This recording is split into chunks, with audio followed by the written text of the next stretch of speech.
So lots of leads from Florida and from elsewhere in the U.S., but there have also been plenty of reports of a Canadian connection to the attacks.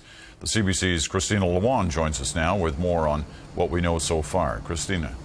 Peter, there are few comments, no details. All Canadian authorities will say is yes, they are investigating. In Halifax, a car meticulously stripped and dusted. But the RCMP will not discuss the search for a Canadian connection.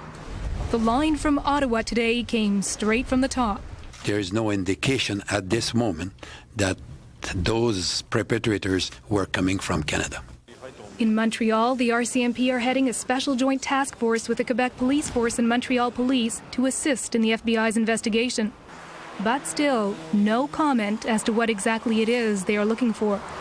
As of right now, we have no evidence that there is a Canadian connection, but all leads will be followed and no stones left unturned. No Canadian connection, but for years now, the government's own institutions have been warning that terrorist activity is alive and thriving in Canada. This 1999 Senate Committee report on Security and Intelligence warned that most of the major international terrorist organizations have a presence in Canada. Our geographic location makes Canada a favorite conduit for terrorists wishing to enter the United States. And in this report last year, the Canadian Security Intelligence Service went further.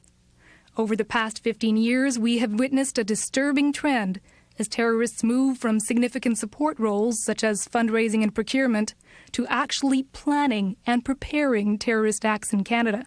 The track record that the country's had as a haven for terrorism, particularly of Middle Eastern stripes, is now well documented in court cases around the world and really renowned.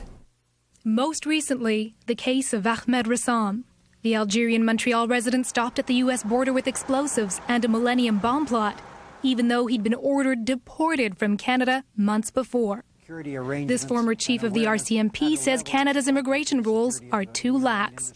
Once people arrive in Canada and they set foot on Canadian soil, they have all the rights and access to all of the systems in Canada, and those systems can be used and abused by these individuals. The Prime Minister admits there's room for improvement to keep terrorists out, but Nobody is coming at an airport saying I'm a terrorist. It's a very difficult task to detect them. critics say there's still a lot more Canada can do to discourage terrorism. Unlike in Great Britain and the United States, it's still not a crime here to raise funds for a terrorist organization or even to belong to one. The Solicitor General is looking to change that. Peter? Christina Lawand on Parliament Hill tonight.